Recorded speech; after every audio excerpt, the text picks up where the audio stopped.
you ready to elevate your business game? As long as you're earning something, there's always that opportunity to save. And you start with where you are. Kama wewe ni mfanyabiashara, huwezi kaa bure, unajipanga taratibu vile inavyofaa. Join us each week as we dive into the stories of the world's most driven entrepreneurs. When you pay attention to detail, you get luxury items.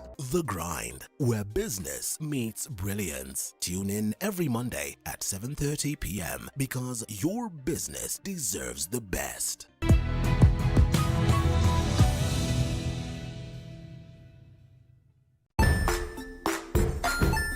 Hey there, friends. Welcome to Kids on the Block, where fun and imagination come alive. We dive into magical world filled with exciting adventures and awesome friends. What position were you in? I was number 2. What position were you? Number 1. He decided to cross the bridge by his house and look for food on the other side. We're going to do half cup of chocolate chips, and the other one, we're going to do half cup of the blueberries. So, grab your imagination hats and get ready to explore with us. Join us every Saturday at 9 a.m. for new friends, amazing stories, and tons of laughter. Join us as we explore the journeys of those who defy the odds and break barriers. We dive deep into the stories of triumph. Sometimes when parenting a child with a special need or whatever disability, family life becomes a bit complicated and you may end up raising the child on your own. Here, we inspire. I have a farm which one we showcase with other dyslexic youths and autism how to farm. Motivate. It's never easy, but what we do, the best thing is to work with another parent who has an elder child than yours. And break through the barriers one story at a time. Push your boundaries beyond the limit. Saturdays at 8 p.m.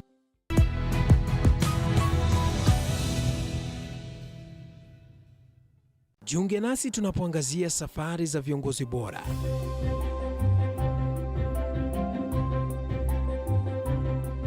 Kutoka kwa ushindi mkubwa hadi masomo magumu. Wakati wetu kwamba wasichana si wa kusoma, ni wa kuolewa, ng'ombe ipatikane.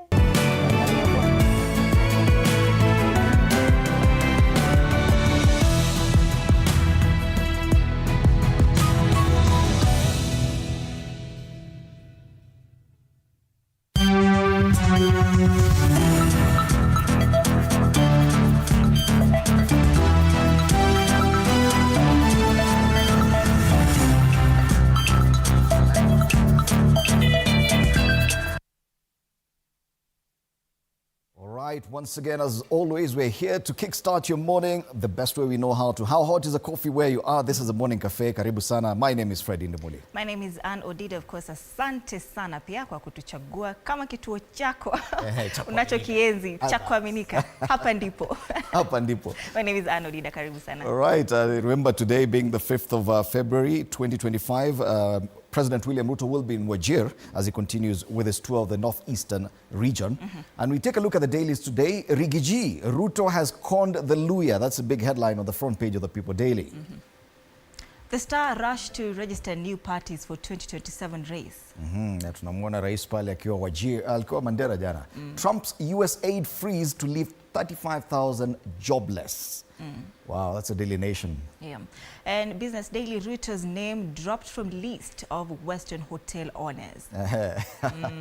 Ilikuwa sasa tena imepotea. Yeah. Kwenye Taifa leo anavyopanga kutuliza Gen Z. Nani anapanga kutuliza Gen Z na kweli watatulia? Gazeti la Taifa leo. Tutaona. The Standard DCI morgue cover-up. Right. That's a big news on the Standard. We'll be back to take a look at these local dailies. Let's cross over to the region and we take a look at what's gaining traction in Uganda this morning. We start off with a new vision. Why Accountant General was arrested. This is Accountant General. I don't know in Kenya naitwaje. Kule kwao ni Accountant General. There's a 60 billion Ugandan shilling theft. 8 other officials have also been detained. This is the biggest talking point in Kampala, Uganda this morning. Pale chini, a picture, some Vision Group launches Harvest Money Expo 2025, and it's there on the front page. There's a very interesting story on this paper. Say, how I smuggled Muhoozi Natasha to Kenya. Muhoozi and Natasha are the children of President Yoweri Museveni. So back then when they were very young, at some point they had to be smuggled to Kenya due to their own security. So how I smuggled Muhoozi and Natasha to Kenya. It's on page 29 of this paper, The New Vision. Attorney General's response to court verdicts, also there. This is a tussle between the General Court Martial in Uganda and the Supreme Court, also making headlines in Uganda. Daily Monitor hunt for vultures inside BOU vault. And we see a lot of photos there. They say Criminal Investigations Directorate detains at least 9 Ministry of Finance officials to assist with investigations into the theft of billions of shillings at the Bank of Uganda last year. And that is similar to that story, to Mona, why the Accountant General was arrested. And the Accountant General is here. It was Mr. Lawrence Semakula. He's the Accountant General. Minister of Finance. Wake hapo. Waliiba kwa bank, no, wamekuwa arrested to assist with the investigation. Tuseme ni hao ndo waliiba. Yes. Why Attorney General told Parliament, what Attorney General told Parliament on the CJ. Now, Government Legal Advisor Kiryowa Kiwanuka informed the House that he had advised the Director of Public Prosecution to liaise with the court martial to initiate the release of the suspects. That's a continuing tussle between the Supreme Court and the General Court Martial. Among takes on acing in battle for the soul of Lira City, that is in Uganda as well. Kuleju police officer who dressed lived like Queen Elizabeth. That's an interesting story. On page 3 of the Daily Monitor. Yani kazi yake tu anasema mimi naishi na nakula na navaa kama Queen Elizabeth. Yeah, that is a mindset. You are a queen. You are a queen. The role of the diaspora in Uganda's real estate market is there in the homes pull out inside the Daily Monitor. We cross over to Tanzania. We start off with the gazeti hili la Mwananchi. Masuala ya bunge, serikali ifunge mkanda Marekani kusitisha misaada. So anasema bunge liazimie kwamba serikali itekeleze kikamilifu mpango wa uendelevu wa mwitikio wa VVU na ukimwi nchini ili kupata rasilimali endelevu za ndani katika mapambano dhidi ya VVU, ukimwi, virusi vya ukimwi. Inaitwa VVU. HIV. VVU. Ukimwi bila kutegemea msaada kutoka kwa wafadhili. It's the same story. Now with the US withdrawing from the WHO and shutting down USAID. Yeah. Masuala mengine pale, Kagame, Tshisekedi kumaliza vita Dar, ni swali wanauliza. Kuna mkutano umepangwa tarehe 8 mwezi huu. Siku 3 kutoka sasa, this Saturday, yes. Kutakuwa na extraordinary summit of heads of state. Plus, it is a joint summit between EAC and SADC to discuss the Congo crisis. So, will it be able to end the crisis? You know, President Paul Kagame of Rwanda gave an interview to Larry Madowo of CNN. Yeah. And vile alikuwa naongea, I don't think Tshisekedi must have liked it, yes. So pale kuna shida. Yeah, and we did a story yesterday that M23 had agreed to a ceasefire. Yes. Yeah, so that could be a positive thing for these people of the Eastern DRC. Right.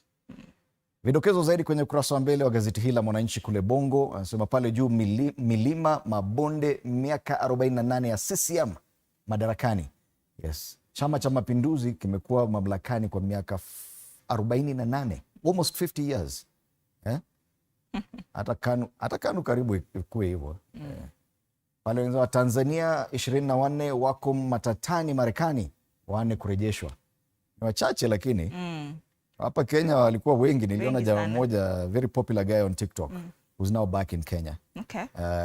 And he says nimerudi, ndio nimerudishwa lakini sijakatwa mikono so ameanza kurudi. Sad state of affairs.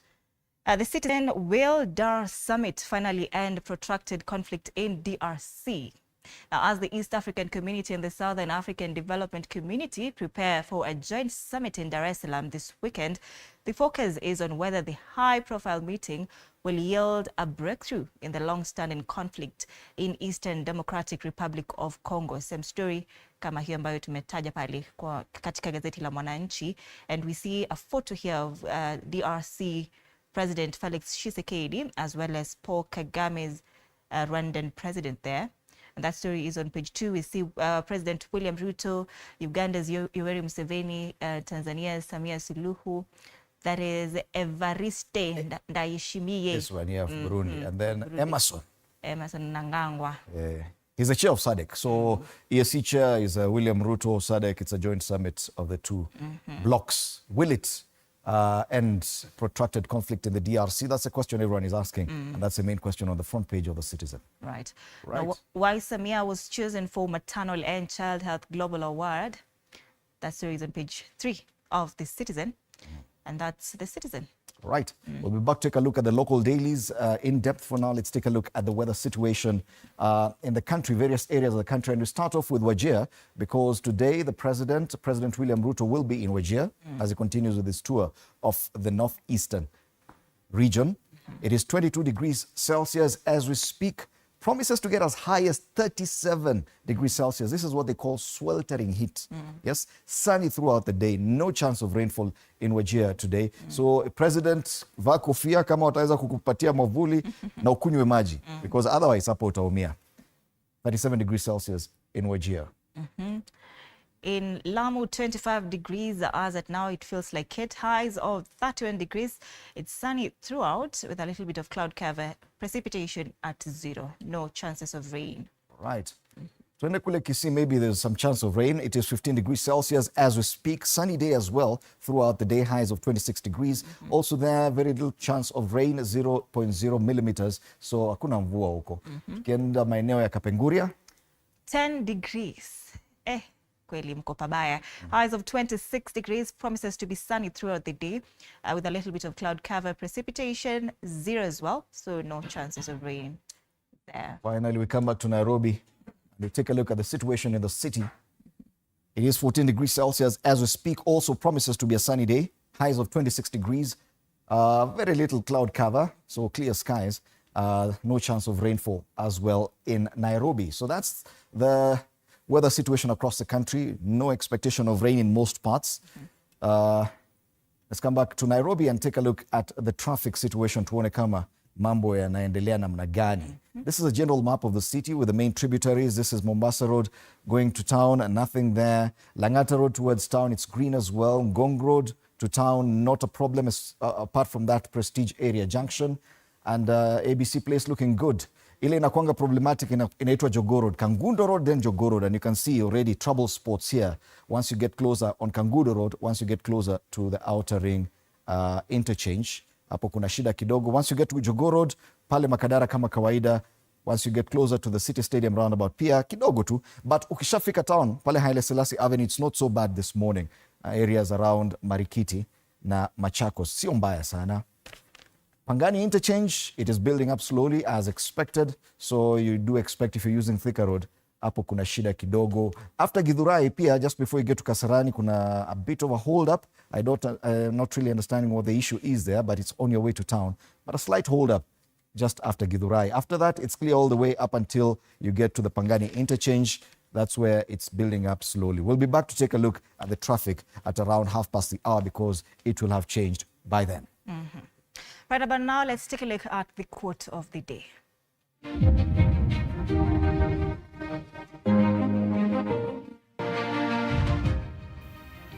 Do not fear challenges, for they are the opportunities life gives you to rise above. Embrace each obstacle as a chance to grow stronger, wiser, and more prepared for the future you deserve.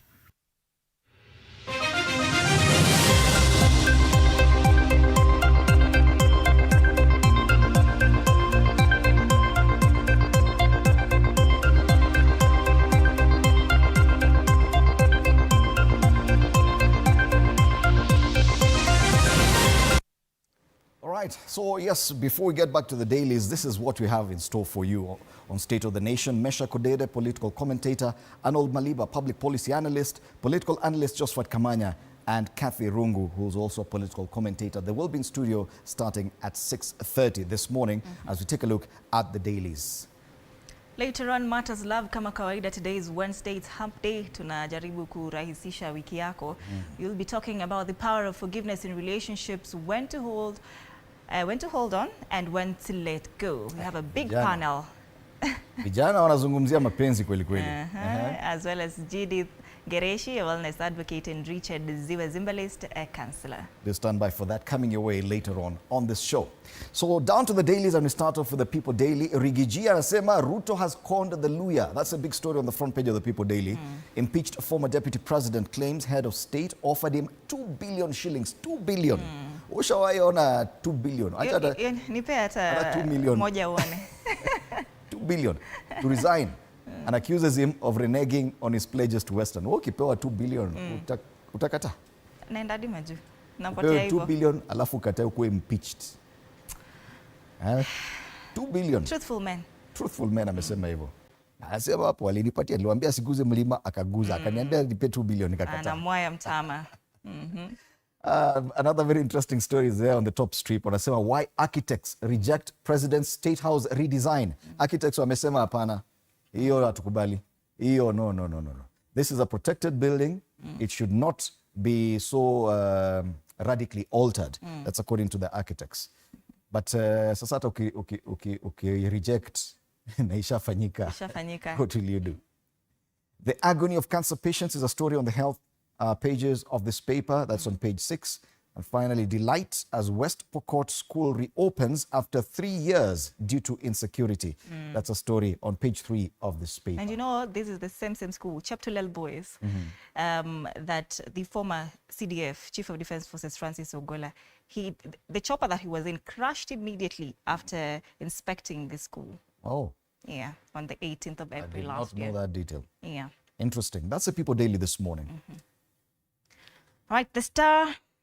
We have a physical copy here. Rush to register new parties for 2027 race, and hundreds of proposed names reversed at office of Register of Political Parties, and that story is on page 4. Sahi tunaona watu wengi sana. Tuliona in that caricature last week where very many parties are already coming in. Alisema maneno mengi hapo. Now, with the new system, a Kenyan must give consent for his or her name to be registered in a political party. If someone tries to register you through the system, you will receive an SMS requiring you to verify the registration. Sasa kuwa careful. I once checked, just kuangalia tu nikajipata nimewekwa kwa list ya chama fulani. Lakini chama juzi nilisikia ilimezwa na chama hiki. So I don't know my fate. I never registered myself, but niliwekwa kwa hiyo list kama mwanachama. Okay. Now, details have emerged of a mad rush to register new political parties in readiness for a face-off with President William Ruto in the 2027 polls. Remember, DP Gachagua'S pia ako karibu kwa unveil yake anytime from next week. The top story there, Ruto begins 4-day tour of northern Kenya. We see a photo there of President William Ruto. He was in Mandera yesterday, just a few kilometers from where the let's say alleged Al-Shabaab abduction occurred, where 5 chiefs in that area were abducted. And ODM to face Ruto in 2027, Sifuna says, as party top brass meets. And we see a photo of Edwin Sifuna, Gladys Wanga, Anyang' Nyong'o, Junet Mohammed, James Orengo, and George Aladwa. And most of these tayari wako kwa broad-based government. Yes. Jana we had an ODM member in my panel, nikamuuliza kuna confusion, akasema no, as it is right now, we are supporting William Ruto for 2027. Sasa ODM, Sifuna amesema ODM will face Ruto in 2027. Kuna mchanganyiko pale kiasi. We will be there. All right. Kule chini, Imperial Grevy zebra critical endangered, but art can help save it. My feminism is not just about women, it's also for communities, say activists. Of course, is in his stories exclusive for this particular newspaper. That's the Star. All right. From the Star, we take a look at the Daily Nation, a very busy front page today. Prompts U.S. aid freeze to leave 35,000 jobless. Thousands of employees of United States government-funded health projects and other programs in the country are staring at mass layoffs following President Donald Trump's order freezing aid, with the reality of the suspension starting to hit home, as more than 2,000 workers have been sent on unpaid leave starting this week. This includes workers of U.S. aid. So the impact of close to 2,000 doctors and clinical officers, more than 1,200 nurses and midwives, over 500 laboratory staffs, more than 340 pharmacists, and over 24,500 community health workers. This are just in Kenya, yes? And Kenya will lose, where? Anyway, that story is on page 4. You can actually see it on this paper. Situation threatens to unravel decades of progress in Kenya's health sector, where U.S. aid has been a key partner. So 2 hits. 1, WHO has no money because the U.S. is not funding it. Secondly, the U.S. has shut down U.S. aid, which is a major financier of even local NGOs. Yes. Other quick stories. Ruto's aides fight back in suit over spying software. That's a story on the back page of this paper. 3 of President Ruto's aides sued by an American software developer on breach of contract allegations, have denied knowledge of a spying program and urged the court to dismiss the accuser's petition regarding the illegal project. How 20-man mission to strike gold ended in tragedy. Family members and friends and members of the public yesterday at Museno mine shaft in Shinyalu, Kakamega, as they tried to retrieve bodies of some gold miners. The shaft collapsed on Monday with 20 miners trapped inside. While 18 have been rescued, 1 is still unaccounted for. Treasury now seeks to avoid Gen Z wrath on 2025-2026 finance bill. The National Treasury has planned a series of meetings across the country to collect views on the 2025-2026 budget as part of government's efforts to connect with ordinary Kenyans and listen to them on what they want and do not want. Surely it is very clear what Kenyans do not want. They don't want higher taxes. Hiyo nimewasemea.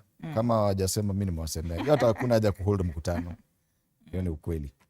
We'll bring back the 5 abducted chiefs safe and sound, says Ruto. That's the president's declaration yesterday when he was in Mandera. And yes, they actually said that security agencies have finally managed to contact some of the chiefs who were abducted. So probably they still hope they can be found and be brought back. Queries as Waititu takes over Kenya Kwanza party. That story is on page 6. Waititu amechukua chama cha Kenya Kwanza kimoja. Sijajua ni kigani. Na wajaribu kufungua hii gazeti hapa nijue. That must be a very interesting story. I can't find it. I found it. Ex-Kiambu governor named new leader of outfit formerly of KICC chair Nyakera in realignments. Former Kiambu governor has acquired a political party. Raising questions over his eligibility to run such an outfit after being removed from office by way of impeachment. Hata Rigathi Gachagua is facing the same issue. So that's the Daily Nation today. Business Daily, Ruto's name dropped from list of Western hotel owners. Now, there's something we saw last week. Na atuna ilikuwa tu viewers na ikeshapotea. Sasa we don't even have the evidence. But we saw very, very big names there. We are not saying it's President William Ruto, but we saw big names. And this particular newspaper says President William Ruto's name has dropped from the list of directors and shareholders of Western Hotel, leaving the company, like many other businesses associated with the head of state, in the control of his family members. Oh, so si yake lakini ni familia yake. Yes. Ni ukweli si yake. Yeah. Now, the president's name was not among the shareholders or directors of Western Hotel in the latest disclosures by the Public Procurement Regulatory Authority, which hosts a list of directors in firms that have secured government businesses. And I love that it's here, you know. Western Hotel shareholding. We see Chebet, Rael Kimeto, a Kenyan there, Charlene Chalagat-Ruto. Okay, this Chebet Rael has 52.56% of shareholding. That is. Imeandikwa pale juu, first lady among 5 directors listed. Sio umesema. We see Charlene Chalagat-Ruto, first daughter, kama vile anavyojiita, kuna 35.05% pale. So muache kusingizia ati President Ruto owns Western Hotel. He does not own Western Hotel.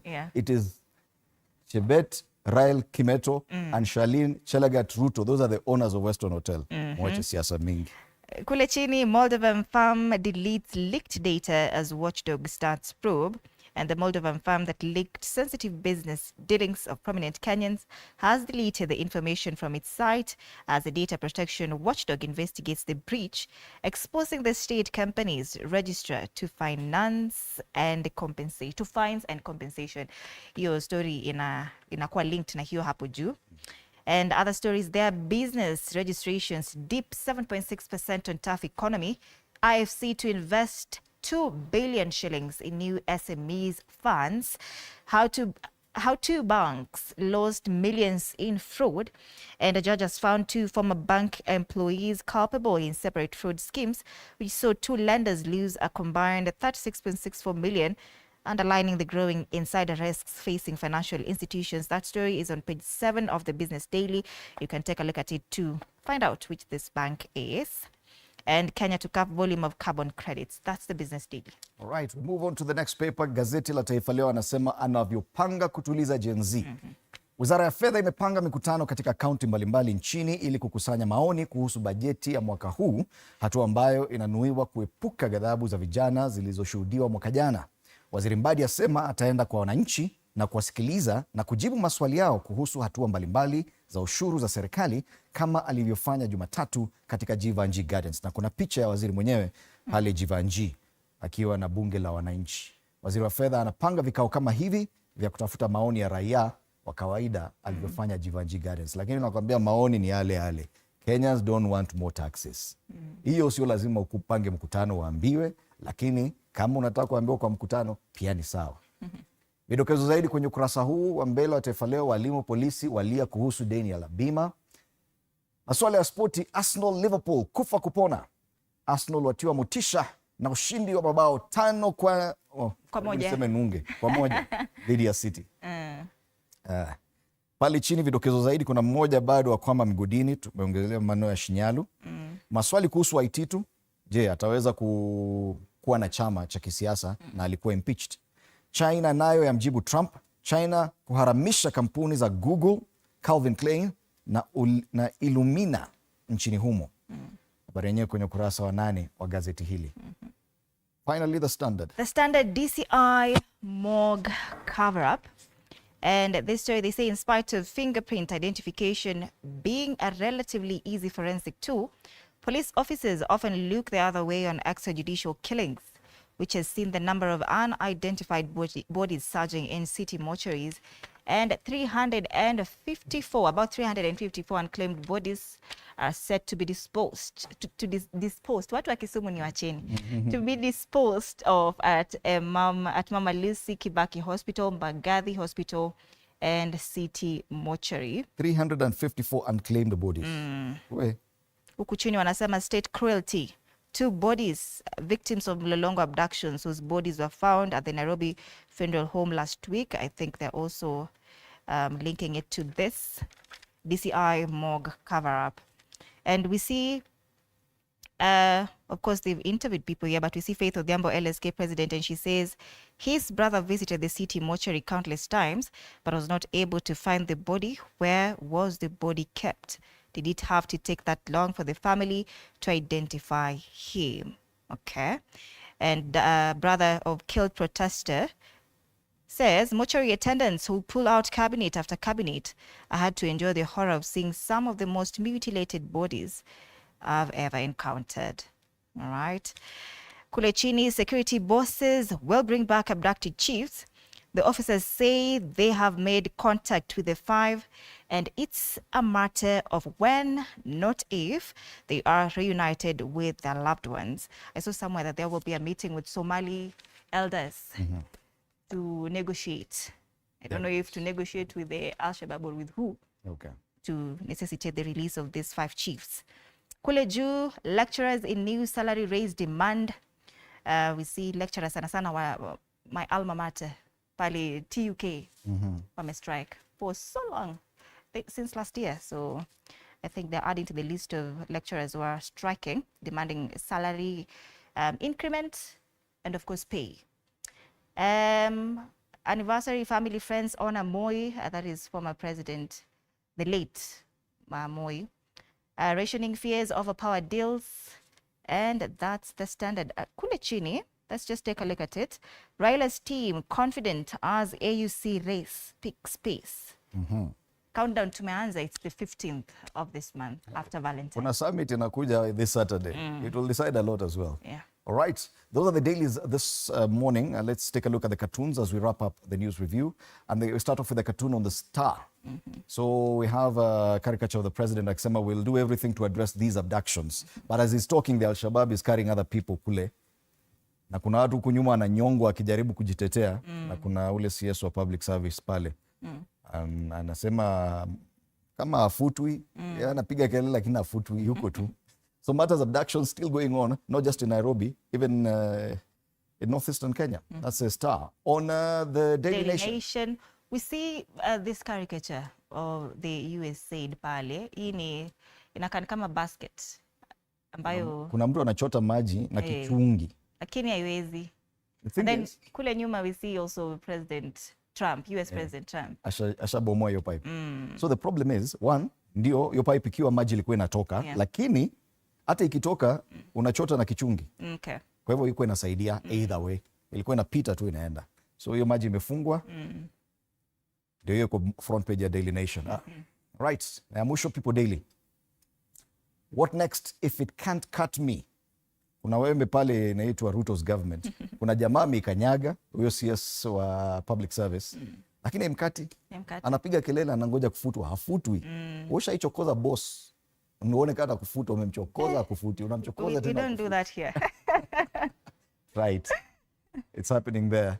Tutajua kama atakuwa hiyo cabinet meeting ya Garissa ya hapo kesho. Yes.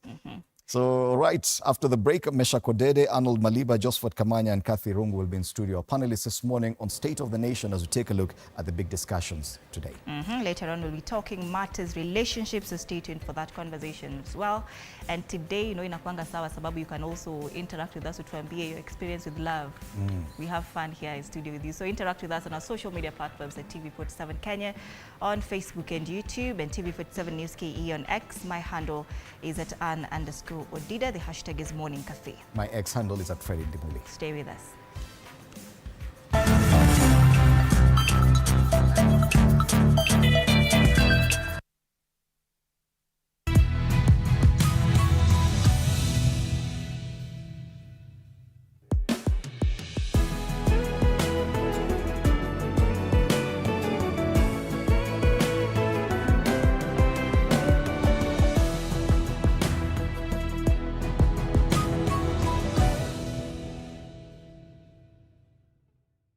Are you ready to elevate your business game? As long as you're earning something, there's always that opportunity to save. And you start with where you are. Kama wewe ni mfanyabiashara, huwezi kaa bure, unajipanga taratibu vile inavyofaa. Join us each week as we dive into the stories of the world's most driven entrepreneurs. When you pay attention to detail, you get luxury items. The Grind, where business meets brilliance. Tune in every Monday at 7:30 p.m. because your business deserves the best.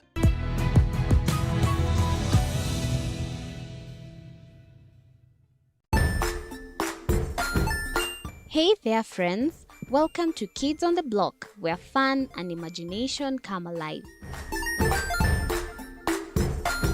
We dive into magical world filled with exciting adventures and awesome friends. What position were you in? I was number 2. What position were you? Number 1. He decided to cross the bridge by his house and look for food on the other side. We're going to do half cup of chocolate chips, and the other one, we're going to do half cup of the blueberries. So, grab your imagination hats and get ready to explore with us. Join us every Saturday at 9 a.m. for new friends, amazing stories, and tons of laughter. Join us as we explore the journeys of those who defy the odds and break barriers. We dive deep into the stories of triumph. Sometimes when parenting a child with a special need or whatever disability, family life becomes a bit complicated and you may end up raising the child on your own. Here, we inspire, I have a farm which one we showcase with other dyslexic youths and autism how to farm. motivate, It's never easy, but what we do, the best thing is to work with another parent who has an elder child than yours. and break through the barriers one story at a time. Push your boundaries beyond the limit. Saturdays at 8 p.m.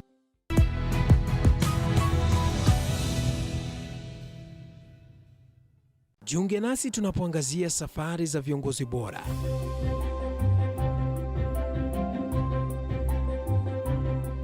Kutoka kwa ushindi mkubwa hadi masomo magumu. Wakati wetu kwamba wasichana si wa kusoma, ni wa kuolewa, ng'ombe ipatikane, wazazi wakuwe watajiri. Tunashughulikia yote. I wish I were a better investor. My parents taught me how to look for things for myself. Tazama Mfahamu Kiongozi, ambapo kila kipindi kimejaa maarifa, mikakati na hadithi za kukuza azma yako. For me to succeed, I have to fight. Kila Alhamisi saa 1:30.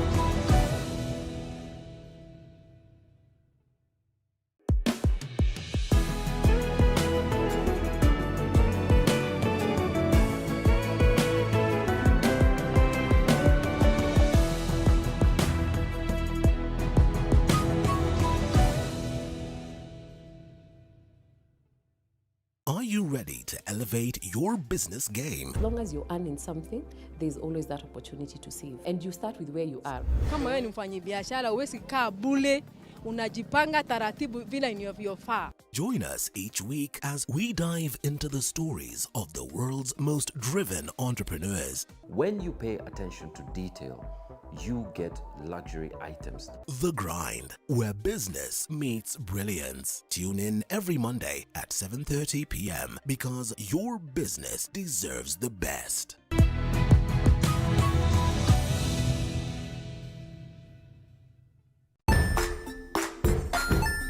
Hey there, friends. Welcome to Kids on the Block, where fun and imagination come alive.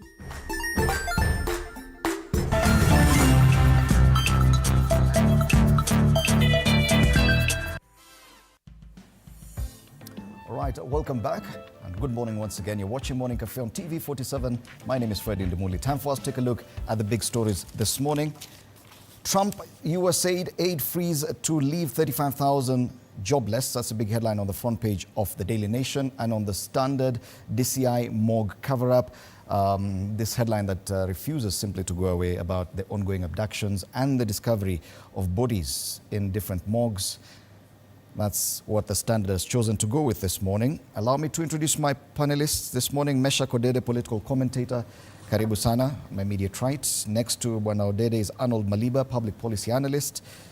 Kathy Rungu, political commentator, also joins us. And political analyst Josephat Kamanya is with us this morning. Good morning, karibuni sana. Thank you. We start off with the one on the Daily Nation because there's been this over-reliance on aid. Last year, when we were talking about the elections and whether or not it would mean, the elections in the US would mean anything for Kenya, many pundits argued that that's an election thousands of miles away. It would not matter whether Donald Trump becomes president or anyone else is president in America. But reality is finally checking in.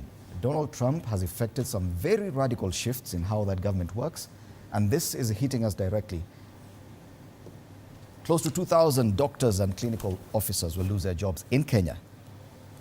Over 1,200 midwives and nurses, over 500 laboratory staff, more than 340 pharmacists, over 24,000 community health workers in Kenya, simply because Donald Trump will no longer fund US aid and has also withdrawn America from the WHO. But Ameshak, you worked with the civil society, worked with a number of NGOs. It is true that even the NGOs have been overly dependent, especially on funds that come through the USAID. Definitely this will hit them hard. Yeah, Fred, thank you for this. There are two things for me. There is a way the American government look at these funds, and there is a totally different way Africans, including Kenyans, look at the funds. For Africans, this is aid, this is help, this is our source of employment, this is almost 3/4 of how we work in the health sector, and probably a few others. But for Americans, especially the governments, it's a different thing. It is how America rules the world. And so, probably from the beginning, when Trump was in his campaign and is telling Americans, we want to make America great again, maybe it didn't hit many people. For me, this is just a way Trump is showing the world that you now understand what I meant when I said we will make America great again. So probably they may not completely, because the information that is out there was for 90 days, while they are looking into each one of them and see which one can they leave to continue and which one can be stopped completely. But those 90 days, because of how we look at it, those 90 days are eternity to some of us in African countries, because it was your entire life. For them, it is a short while. We will come back, we will get back to you and tell you which one is going on. What if they never come back? What if they never come back? That's their decision to make. If it doesn't come back... I'm asking about the impact on us as Kenyans. The impact on us is grave. That is not underplayed. It is big. The impact is big because some of these people have known their jobs through USAID. Some people don't know any other job since they were out of school. Some of the people who are depending on these drugs have just known it that way. They don't have any other way. They have not known any other alternative. So for African countries, about 55 countries, it is dire. Mm-hmm. But for them, it is they might not see what we are seeing, because they would say, it is only for 3 months and we will tell you what next, mm-hmm. whether we are returning it or not, which one is stopping completely and which one is going. Okay. Yeah. Arnold, the sector hardest hit is the health sector, where probably the government, our own government, should be spending a lot of money. But you can see most of these hospitals, we depend on donor aid even for things like basic immunization for children, medicine, treatment for HIV, and it's not just in Kenya, it's across the region. Definitely, from a policy standpoint, we are not prepared for this withdrawal of aid from the US. I think what Meshach and the others call the third sector has always been really badly prepared for such like a change. For the longest time, the third sector, the civil society, has really never thought outside of the box on how they actually fundraise. If you see how civil society works actually in the West, you realize that their way of resource mobilization is radically different from how we do it in Africa. On the other side, you realize that the donors are even targeted individually. You know, you will actually have individual donors coming on board.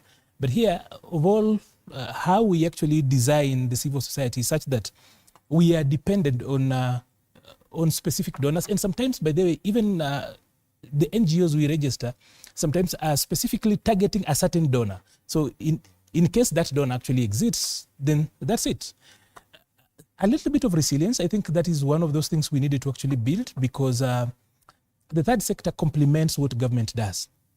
Now, from where we sit here, I think that I'm really not given to the idea that it's completely done, because first of all, USAID is actually established pursuant to an act of the Congress. So there will be some level of, there will be need for congressional concurrence eventually. But of course, this disturbance is actually going to be quite costly. And even when USAID comes back, it will definitely not be the USAID we know. Even though, as a person who's worked in the region, I have a feeling that USAID is normally beyond USAID. What USAID does is beyond USAID.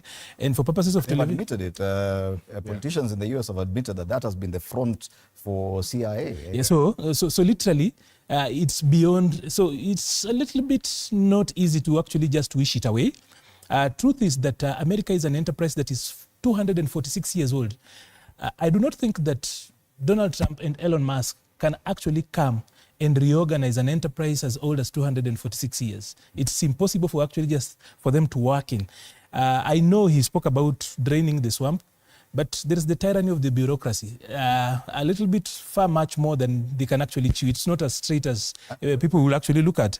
That's the hope we're having, yeah. That it's not the hope. That is the reality, because number one, it speaks to some core, the core of American foreign policy. Number one, if we literally if they do away with USAID, there's going to be an erosion on liberties and freedoms.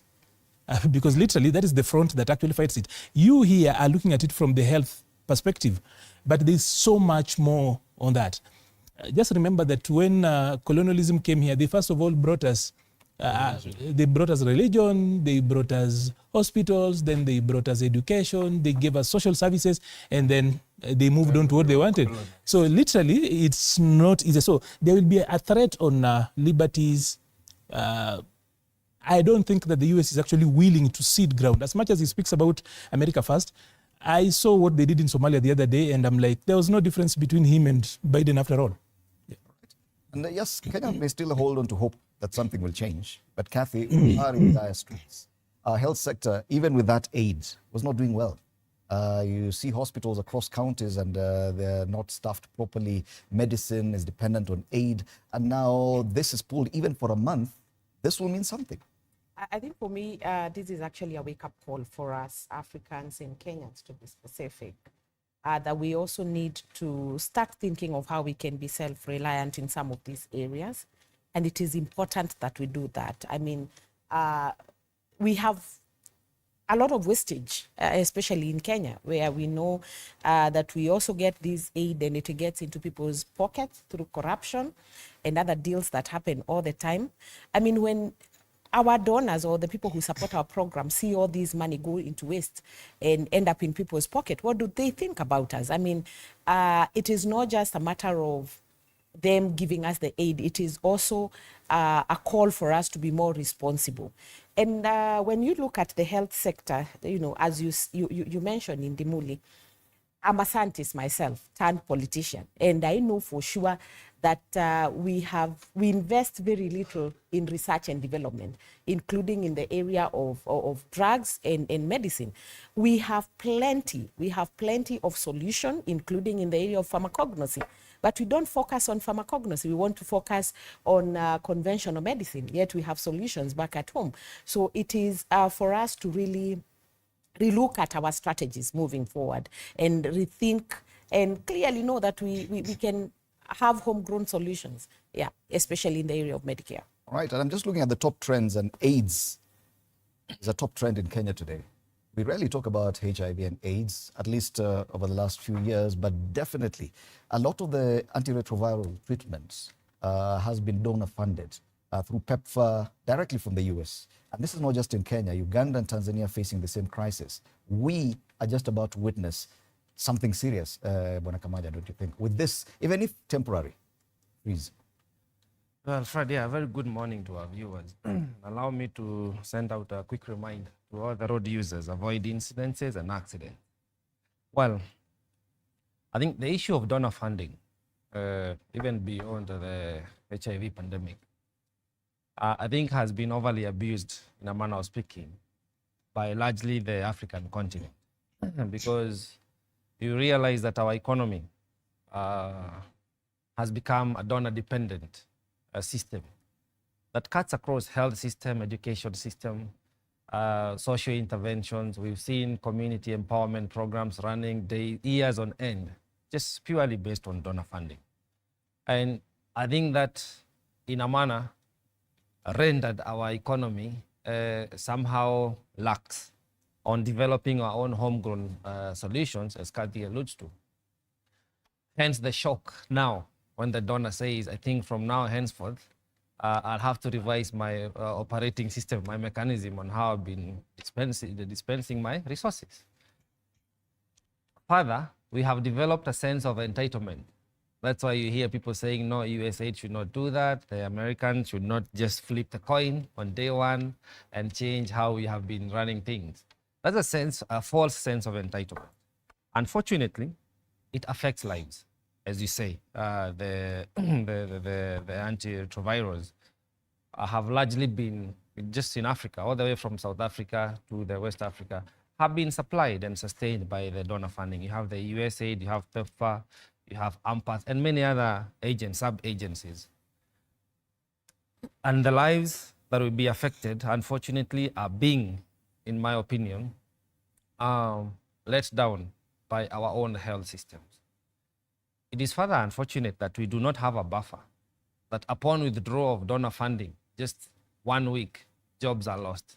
We should have had a buffer system whereby we can sustain our system 6 months, 1 year, should such things happen. Because America reserves the right to help whoever they want to. Further, as Arnold says, I mean, why does America continue supporting in billions of dollars, supporting African countries? What is the motive? What is the end goal? Are they just offering the services that we see? Or is there more? So all these questions come. But I agree with my panelists that this is a wake-up call. It is upon us to revise our local health systems. Because 60 years into independence, 60 years into liberation, we should be able to have at least our homegrown system that we are able to fund for the longest time possible. And any donor funding should just be complementary. But this shows that if Africa is affected this way, we look now into other countries, then you must ask the question, what is the impact of America on global issues? So it's something to contend with, and it's unfortunate, but I think as Africans, starting with now the East African community and then the AU, these are some of the issues we need to start addressing at the policy level. Yeah. And this comes at a time when even here in Kenya, we're already working on the budget, and we do expect the Treasury to present, at least to table the budget policy statement before Parliament this month. From that, we already see we are ambitious. We're looking at a 4.3 trillion shilling budget against a revenue collection of less than 3 trillion. So basically, we do expect a lot of this money to come from elsewhere. A lot of that money, the hope is that it was to come from donors, including the US, through some of these programs. Definitely, that should be the starting point of how we adjust ourselves. But are we thinking that way, Bonodede? You see, Fred, our budget does not only come from those donations, the deficit in our budget. Some of them actually come from within the country, including corporates, banks, banking sector in the country. And I'm sure most of the time, including this government, have borrowed heavily from the local banks, because that's the reason why sometimes the country is agitated, because the bank rates are going up when the government borrows, and local mwananchi also wants to borrow from the same bank, and now they want to compete. So some of our budget deficit comes from there. But again, other budget deficits are coming from bilateral agreements or bilateral borrowings. Others will come from international institutions, financial institutions like the World Bank, IMF, and all that. So definitely, we are still, as a country, not in a position where we can say we're going to do our budget and have it locally funded without having any money coming from outside. That one is still not far. There is what it is, and there is what it should be. So that one is what it should be, and we don't know when we are going to get there. Yes, but considering the fact that the allocation to health, specifically because it's the worst affected here, we're still below 15% of our budget. Yeah. With something like this happening, if it persists even for another 6 months, definitely it will need the government to put in more allocation towards health. Just a minute. The truth is, how our governance and the structure is made does not give leaders who are making those decisions a view of what is happening on the ground. The reason why I'm saying this, most of the politicians, especially members of parliament who sits in the budget committee, appropriates those fundings, you would rarely find any of them who visits our local hospitals for treatment. Most of them have got insurances out there. They are well covered. So when they sit, they do not have a clear picture of what it should be to even reach that 15% alone for the common mwananchi. Unfortunately, they are the ones again to make that decision whether they are reaching 15% of our health budget or not. Ideally, that is what it should be. It could even go beyond 15%. And Fred, you know, the push and pull we even have with county governments, who again runs most of those facilities that are closest to mwananchi, the health centers, the dispensaries and all that. And you know, every other time the IBEC committee will sit and it will be push and pull. Sometimes senators will have to go to court to try and get a budget, a good budget for county governments. And you will realize sometimes additional funding for county government will be 2 billion. Maybe we have moved from 380 billion to 381 or 382. So those are some of the reasons why now common mwananchi has to go to a dispensary, and that dispensary barely has anything. And that's where the conversation should be, in the budget-making process. Now that this headline is here, definitely, whether or not it's temporary, that's where we should start the conversation in the budget-making process, don't you think? True. That's how we should actually approach this. But you actually are going to realize that even with this headline, there's not going to be a little bit of, or rather serious action from the budgeting process. They will still be having what we on the set have actually been having here, hope. And you know that hope is not a strategy. So somehow, these will actually be allowed. There's not going to be contingency measures to actually curb this. But like we said earlier on, it's important that we have got a far-reaching approach to this so that then we prepare the sector.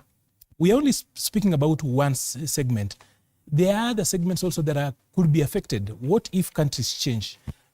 How do we, out of the about 12,000 foundations on earth, or rather the sources of where people get money, about 12,000 of them do exist on earth today. Majority of it actually is in education. Today we are talking about largely about health here. But from my analysis is that out of the 12,000 funding agencies, foundations, agencies and organizations in the world, about 60% of that goes into education. You would be surprised that there is so much funding that goes into education that if they were to pull back, our education system will actually collapse. But it's one of those things that we are not talking about. I'm thinking this lifts a lead so that then we start thinking differently, not just about health. I know in the short term, the focus, because USAID is largely known in this country for health targeting interventions, but I will tell you that 60% of the funding that comes in this country actually goes to education. This should actually be something that actually prepares us for that. But are we going to have that conversation? I do not agree with Meshach when he says that politicians do not know what is happening on the ground. The truth is that politicians know what happens on the ground. Number one, they receive all manner of information. As in, if there's anybody who gets a lot of data, is a politician. Members of parliament are footing bills every day. They literally have to know how this system works. That somehow we do not then move that experience they have. But some of them were actually attending public hospitals just the other day. And immediately they actually leave parliament in 2027, they will automatically be queuing with us on the other side. It's not as straight as it is. So it's not true that politicians don't know what is happening on the ground. They know, that is why they even get elected. All right. Yeah. That's a big headline on the front page of the Daily Nation. Trump's US aid freeze to leave 35,000 jobless. And this will definitely affect, to a huge extent, our health sector. What does it mean to us as Kenyans and the region for that matter? Time for us to take a break. Morning Cafe will be right back with more discussions.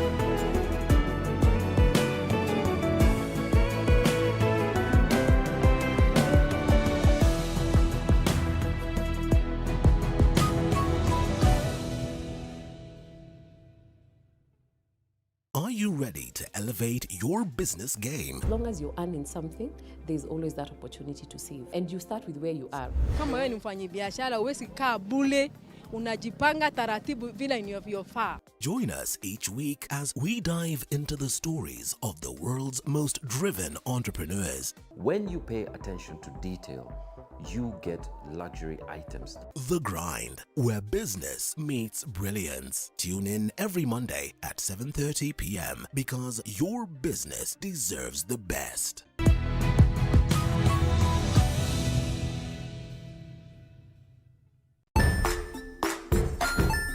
Hey there, friends. Welcome to Kids on the Block, where fun and imagination come alive. We dive into magical world filled with exciting adventures and awesome friends. What position were you in?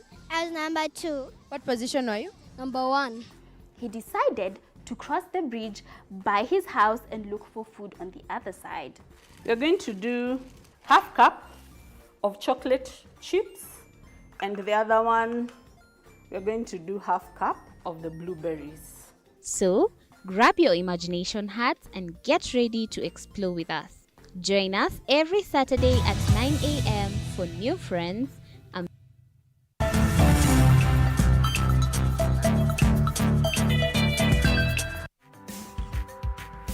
All right, welcome back. You're watching Morning Cafe on TV 47. Before we proceed with the discussions that we had with my panelists, there's a piece of news that I need to convey, and this is of the passing on of His Highness the Aga Khan at the age of 88.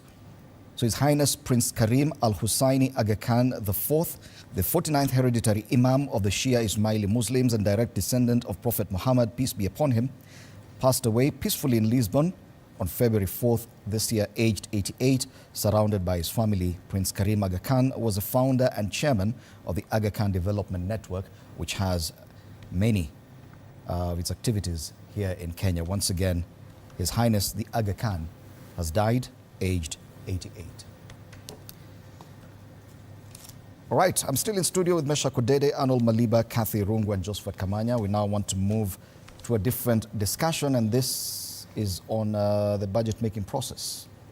As I mentioned earlier, we do expect that Treasury will be presenting the budget policy statement to the National Assembly this month, which will begin long sessions of public participation and down of the eventual finance bill and other workings of the budget-making process. So as it is right now, the National Treasury has planned a series of meetings across the country to collect views on the 2025-2026 budget. National Treasury CS John MBADI yesterday said the public meetings were part of government's efforts to connect with ordinary Kenyans and listen to them on what they want or do not want included in the budget.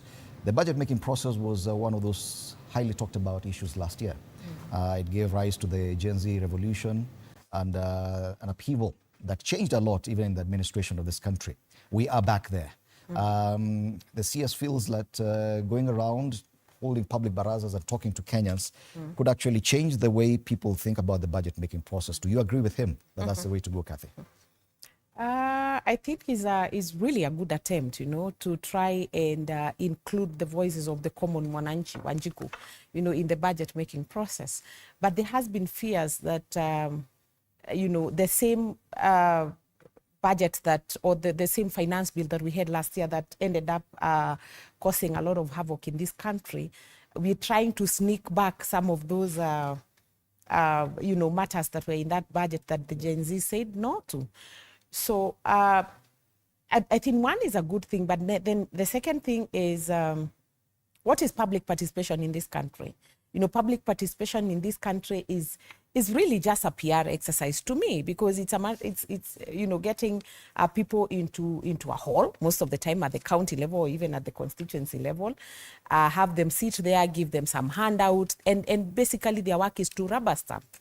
So we really hope, and my hope is that this time round is going to be a real engagement, so that we don't end up with another scenario like what happened last year, that you go through the entire process and you pass the bills, and you tell us this is what you're looking into, and then people say no to it. And the president came back and said also he backed what basically the the young people, the Gen Zs were agitating for, that, and it was withdrawn. So we hope that it is going to be real public participation. But really, because we know when we understand the budget making process starts way earlier, I think sometimes around September last year. Bwana Kamanya, to come 3 months now that the Treasury is already presenting its finance, what do you call it, budget policy statement to the National Treasury, this time is when the CS is going around talking to people? Should we take him seriously? As you say, Fred, a bit too late. The move may have been a good one, but I think it has come to ours truly, John Bundy, as an afterthought. And they have realized that indeed the policy that they are about to roll out that will lead to the finance bill is going to face a lot of resistance.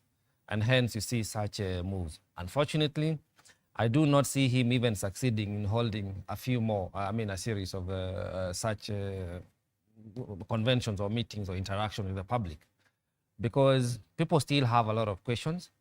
People are very informed and bold in asking and raising the concerns they are in. And we even saw this first meeting that he had. He could not answer the question on the budget of the renovation of the State House. He said whatever was spent was spent. How do you expect a CS, such a person, not to have a concrete answer? And we saw the same even with Adan Duale. Just in the week, he could not pronounce himself on what actually happened in the renovation and the whole budget, the 2 billion on 10 billion. So it takes away the credibility of one John Bundy. And I see him having a very hard time because the upcoming finance bill is going to be tough on Kenyans and resistance will be there. I think it is going to be far worse than what we experienced last year. It would have been nice if only we had an actively listening regime that seeks to influence Kenyans and persuade Kenyans so that we can all work together, because we pay taxes and then they should render services. But you find there is a shorthand on how tax collection is done. You hear there is lack of compliance, and some of these companies that are not really complying with tax payment and submission are associated with people who are in government. Then on the other hand, you see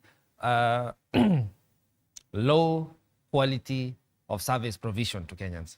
That's a deficit. It's not even about how much money we collect and how much donation we get and how much supplementary budget we get into later in the. It's not about that. It's about, are we as Kenyans satisfied by the kind of public policy we are receiving, the services we are receiving? Kenyans are not. So Bundy now is in a catch-22 position whereby he has to convince people to remain hopeful. He's riding on hope. And Arnold said hope is not a strategy. Secondly, we Kenyans are very awoke that the only thing that we need now is austerity measures, which this government seems to have forgotten about the presidential statement he made last year. Because that would, one, cut the budget, that two, would win the confidence or a bit of hope from Kenyans that yes, indeed, there could be better days that lie ahead. So I think I'm keen to see how MBADI plays this out. Yes. And it's only a few months anyway, but I'm not very hopeful. You're not convinced with this? No. But look at it this way, Meshach.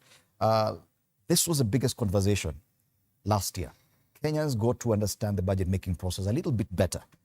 Terms like the finance bill, at least now people understand what it means. That same scrutiny will be visited on the government and this process this year as well. Are you convinced that even this CS means well, when only a few months back he admitted that the taxes will only come down if KRA increases its tax collection? His budget is already at 4.3 trillion, way above what Kenyans were rejecting last year. Are you convinced that he has it right? I'm not convinced 100%, but I am convinced that he is trying to do something a little different from what we saw last year or the year before. Remember, the last year thing was an anger from the common mwananchi or the young people of this country that was carried forward from the year 2022-2023 finance bill, which was, the Kenyans went before the committee during the public participation. They said what they needed to say, including professionals and private sector and everything. we agreed, and it was on the media everywhere, that more than 60 to 70% of the presentations were against some of those things. Then nothing completely changed. Then that was passed by numbers in parliament. That anger was in the people, and it brewed to last year. And so last year, everybody was watching and seeing if they want to repeat the same thing again. And it started on signals that it is repeating. That is where the majority whip, Honorable Soro and the rest, went out there and busted on the people, telling them nothing will change, not even a comma. And those, it awakened the anger that was brewing. And then people said, now it is us versus them. Now, today I may not, from your question, I might not be 100% convinced that John MBADI is getting it right. But I think he has started somewhere different from what we have seen in the first two finance bills, including the one last year that almost took down this country. So for him to go out and start by getting people to talk about what they feel, the rage is coming out, and people are asking tough questions, I believe it informs his mind. And so when he goes to sit down, because budget originates from the executive, when he sits down with the executive, he can tell the real story of how Kenyans think and how Kenyans feel about what has been happening and what they believe should be happening. So whether it is going to completely turn around things at this point in time, I might not say. But I think from where I see it, it is a good move to start by listening and understanding what the people of Kenya think about the budget process in this country. If it was active listening, it should have started earlier. Kenyans really communicated their intentions last year. To come 3 months to the very main process of budget making in Parliament, as Kathy said, this is pure PR. No, just a minute, Fred. When did John MBADI come to the office? You have to get to this office and understand the runnings, everything that is inside, before you go out. John MBADI could not step into the office and jump out and start listening before he actually knows inside here what was going on, what was on the table, what was under the table, and everything. I don't think it is fair to judge MBADI on coming out now that is and too late. And it's not just MBADI, the individual. Yes. On the contrary, Meshach assumes that a ministry runs like a business or a personal concern, where all the decisions that are actually being done now are expressly on the direction and instruction of CS MBADI. As in, it's a bureaucracy, so there's much more to it. I don't think that only MBADI learned the lesson from last year. Even the ministry itself actually learned, and I'm so sure he's picking up the points they got last year. But I would actually probably speak to enriching the process. I do not really subscribe to the politics or analysis of hopelessness and negative reductionist. I think, first of all, we need to congratulate the CS for what he's actually gone out to do. Last year's rejection of the finance bill was actually a failure of policy advocacy. It was a failure in communication. If just a little bit more had been done, it would have turned out differently. A little bit of listening. So even if they're going to do it for 3 months, let's actually just say that they've seen something. Of course, the budget cycle is a whole year process. We need to actually then do away even with the thinking that a budget cycle is actually annual. We need to actually bring in people and even talk about the MTEF framework, the medium-term planning framework, so that then people understand that this is how a budget item is going to look in the next 3 years. You can actually walk through and see where that is going. But be that as it is, I think it will be important that not just CS MBADI, but the entire of government, number one, operationalize sessional paper number 3 of 2023, that is Kenya's policy on public participation. This public participation framework has actually been dragging. We've played games with it for over the last 1 decade. We still do not have everything in place. We need to operationalize that particular sessional paper. The policy on public participation needs to be, so that then all of us know. It shouldn't just be that in anticipation of people coming out to reject, then we can do things around that. 2, the CS needs to bring in stakeholders that matter. Government's biggest sellers of policy are actually members of parliament. And you know, our parliament is actually a budget-making organ. Therefore, I would expect that as CS MBADI goes around, we expect to see him with people from parliament, whether it's the budget committee members, even as they go around, because it is members of parliament who will be in funerals, it's members of parliament who will be in weddings, it's members of parliament who will be in birthdays, who will be going around. It's important that they also take time. Treasury takes time and totally tools members of parliament to be able to actually sell this. Because one of the problems we had last year was that the salesmen, the salespeople, the people that go out to actually sell government policy, by default, by the way, members of parliament had zero idea. A lot of them, some of them who even sat in very important committees. So I hope that CS MBADI will bring in parliament, take time, help parliament, capacity build them on this. As much as this document is normally in parliament longer before it comes out here, a lot of them don't pay attention. Two, it's not so difficult for CS MBADI to also deal with the civil society organizations, especially those ones that are into accountability, the budgeting process and budget making process. They are strewn all over the country. Accountability framework, or not really frameworks, but networks out there. So again, it shouldn't be a government exclusive thing. Reach out to young people out there who are doing budgeting. They are out there doing it. So CS MBADI should reach out to those CSOs. So there are CBOs, NGOs down there doing so much. Then finally, the media. He's out there doing this alone. So you and I will be here in the morning again talking about this thing like we're just meeting it the way it is. Yet you are an opinion shaper.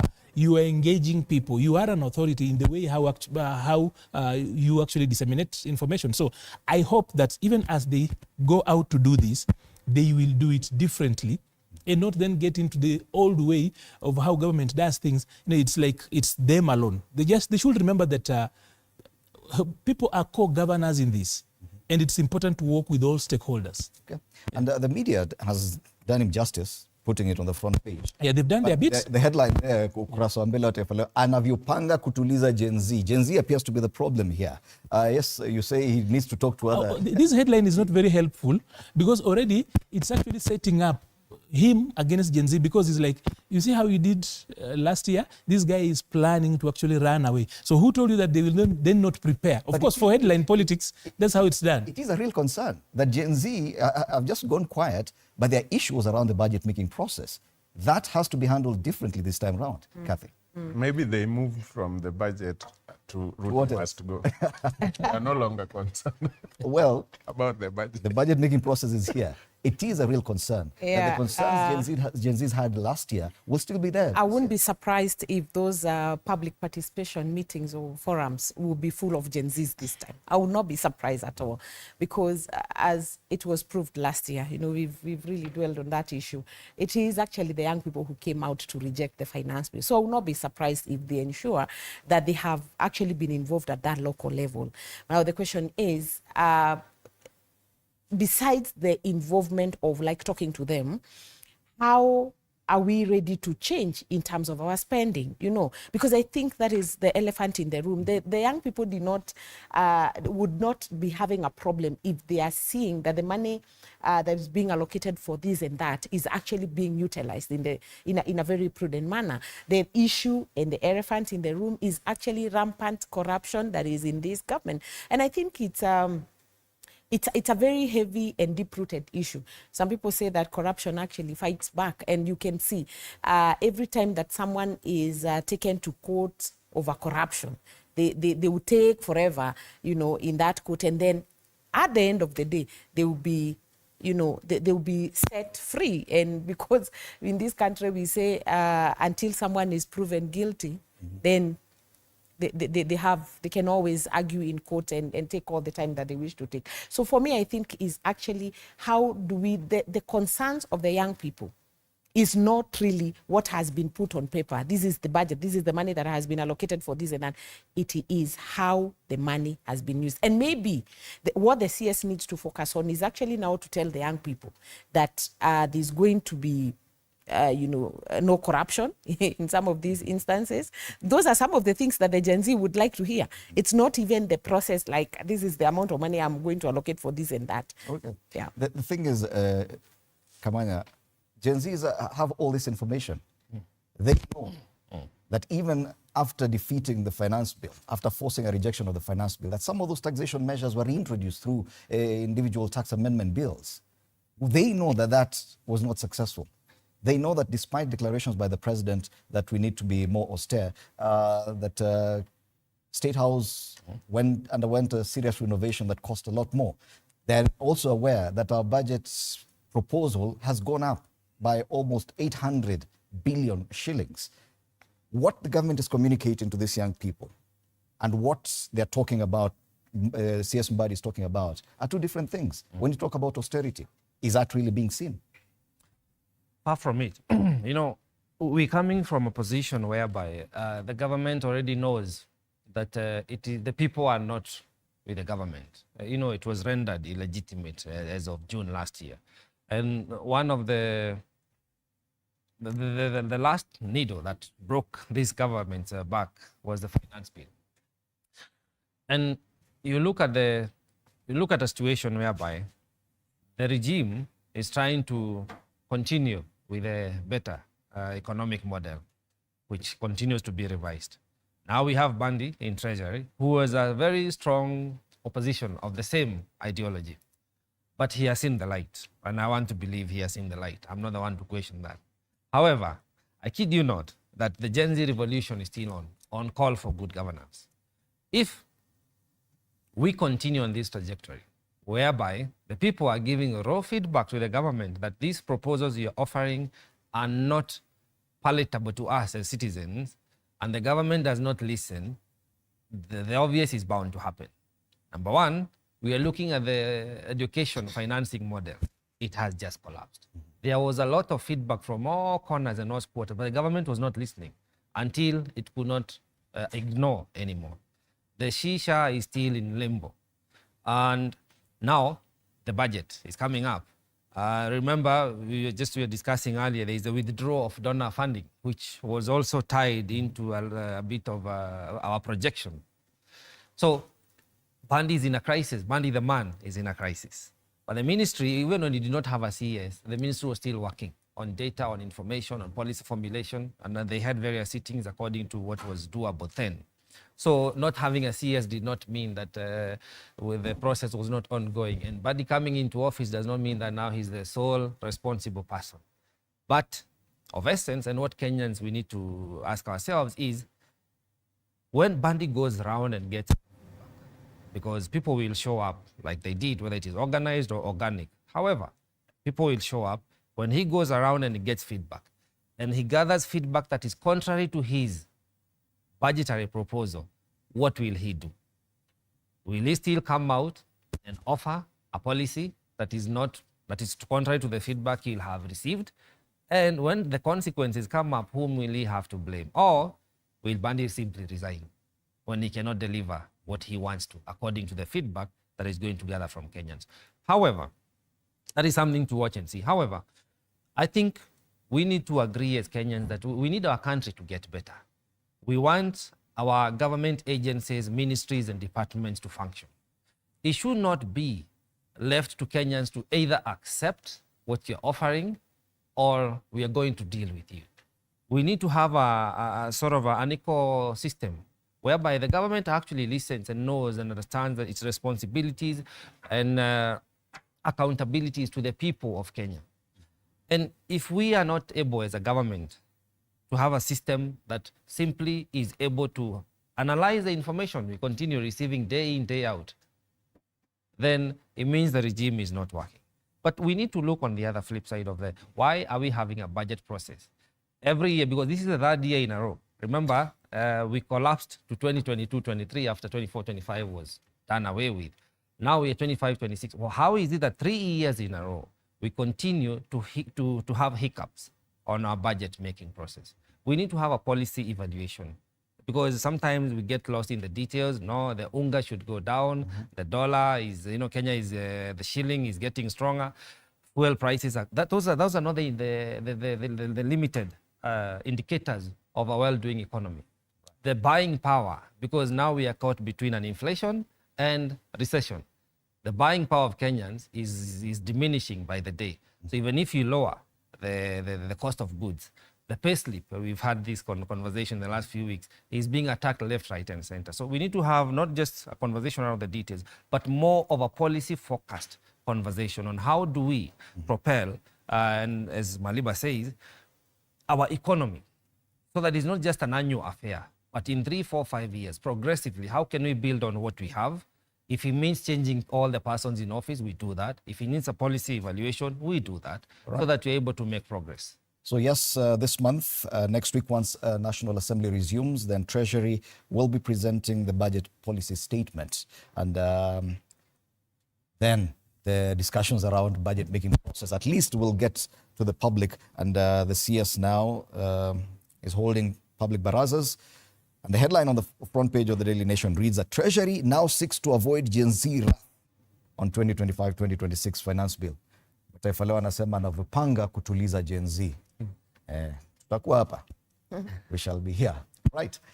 Let's move on to another story. Of course, President William Ruto continues with his tour of the northeastern region.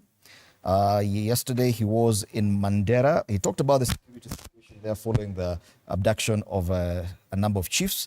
But he also talked about his intention to revoke the vetting process for those seeking IDs. We have that story as part of our lineup where Ruto wants to revoke IDs vetting. Let's watch that and come back. We discuss it with the panelists. Yes, this comes at a time as well as we wait for that story when we've had that issue where those same counties, they have to redo their census. So numbers are a big issue when it comes to Northeastern as we head closer to 2027. Now, this is a discussion. Some people feel that someone could be trying to manipulate the numbers from that region. I do not know how that can be treated, but definitely it is a concern. When we're talking about illegal immigrants coming to Kenya, getting IDs without proper vetting, now the population census for that region still has to be redone. Definitely those concerns must be real.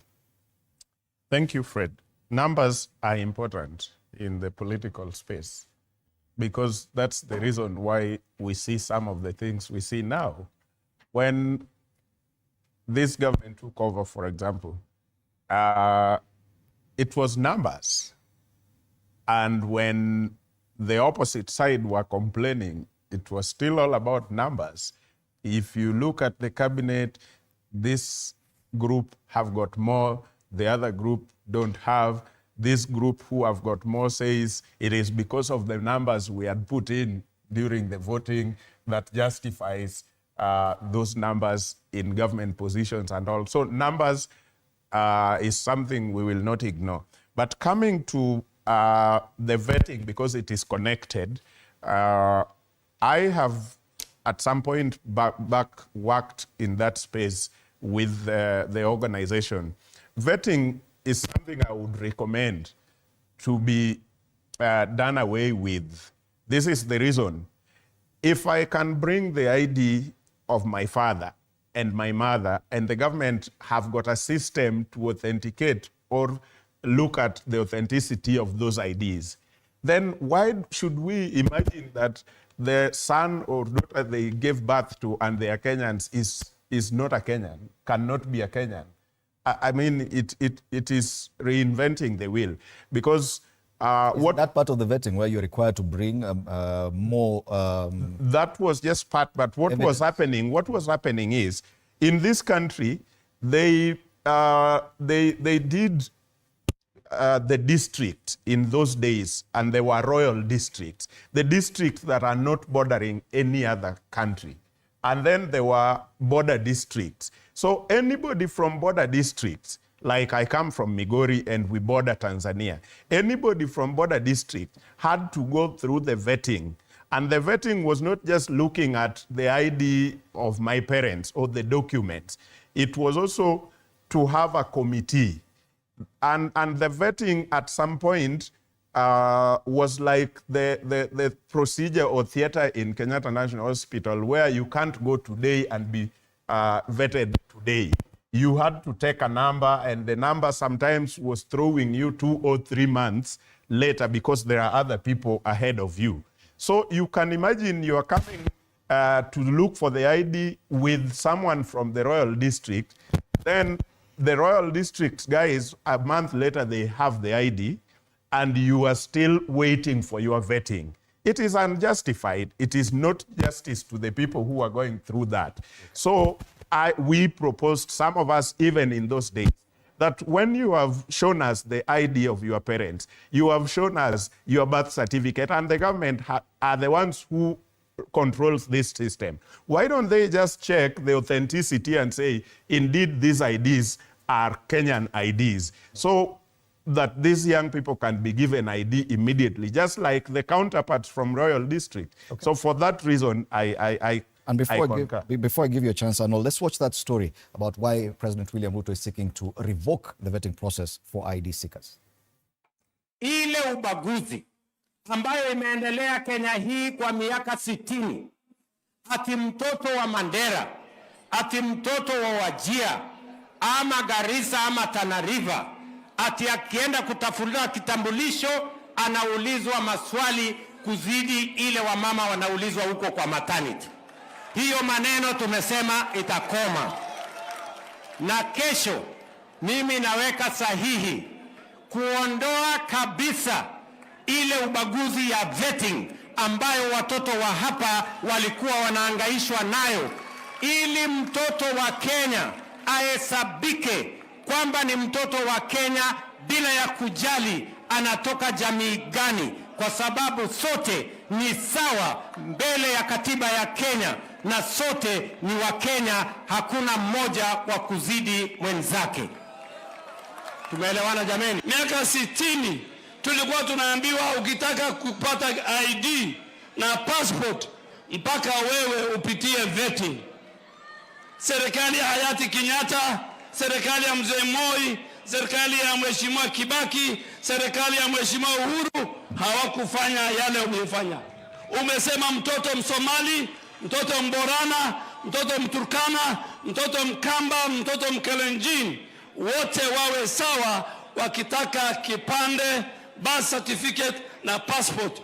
Your Excellency, that alone is so important to the people of Northern Kenya.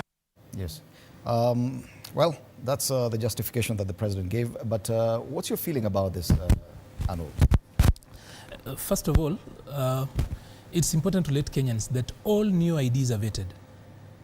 That is one part. That's why a new ID takes much longer, because there's a process of vetting.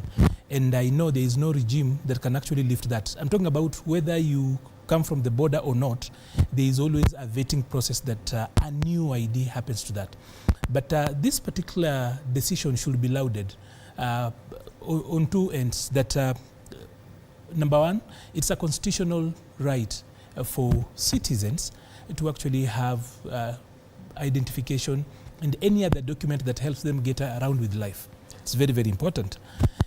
Secondly, also, let's also just say that our digitization process has come of age. I think IPRS has, the Integrated Persons Registration Service, has come of age now. It's almost impossible to actually say that somebody will come to claim that he's Meshach's child, whom we didn't capture along the way. We have digitized our services in a way that it's now almost impossible for any other person to cook it up. Of course, crime has got a way of playing around, but now the mischief has actually been limited.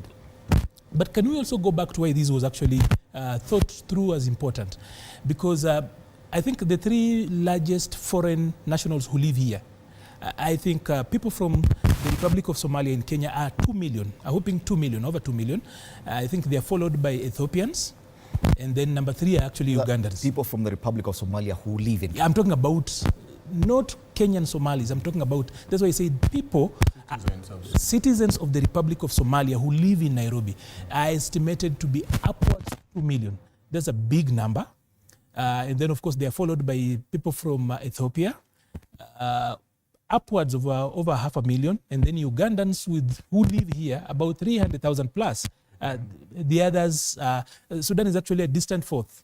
After peace, they actually went down. But the biggest people who live around, and that's why you realize that vetting is heavily around those borders. From Ethiopia, Somalia, and Uganda, heavy. You realize that there's not so much problem when it comes to vetting for people from the southern border. It's normally not a problem, even though around the Kuria issue, there was always a little bit of noises. So Of course, there was mischief that national security was trying to address. But in the process, of course, the system was abused. As usual, the road to hell is punctuated with good intentions. So, in the interest of national security, to take care of citizenship and ensure that it's not manipulated, along the way, corruption and so much came in. So, be that as it is, but I can tell you 100%, even if it's not pronounced policy, vetting for all new IDs happens whether you come from the border or not. The concern right now is on whether these numbers could be manipulated in any way, with people crossing the border and getting IDs freely without Can I respond? I was actually coming to that. This is the point, that even the numbers that are famed, that probably these would fundamentally change the numbers, really wouldn't happen. Like, for example, Mandela, I think, had over around 200,000 votes, registered votes. Now, the argument would be that people over 18 did not have, a large number of people over 18 did not have IDs, which in the present Kenya is almost impossible. So even if you bandy around numbers, and now with biometrics, you're not going to run away unless we move away from the way we are doing things. If it's still going to be around biometrics, people who go to school, we have got a single source of truth. Our register of persons, the IPRS currently as it is, will actually weed out that. So it's easy to actually sensationalize it. We do not have proper data. We do not have proper data from the data that we have from KNBS has already been questioned. Let me remind you, Fred, as you move on, let me just remind you that there was a time in this country when it was actually said that Kibra has got 1 million people. And it at some point looked like it was a fact until we did a proper census and we realized that it was not even more than 200K people. So the numbers being bandied around are sensationalists. Yes. But this is the argument. The debate on 1 man, 1 shilling, 1 vote, on resource allocation, whether or not we should have delimitation of boundaries based on population quota, it all boils down to numbers. Yeah. There are serious concerns that someone could be playing around with these numbers for an area whose data has already been questioned and which will have to repeat the census. This is coming at a very curious time, don't you think? You know, if look at this issue and where it started, where we are right now. It's a very interesting trend. It is started by the people of Northeastern telling us that the KNBS data that we had is actually questionable. And they said that the numbers, they believe, and I think I would like to quote the Cabinet Secretary Duale. He said that what is on record does not reflect the actual numbers on the ground. And they asked for a recount. I think we had that conversation with you about a week ago.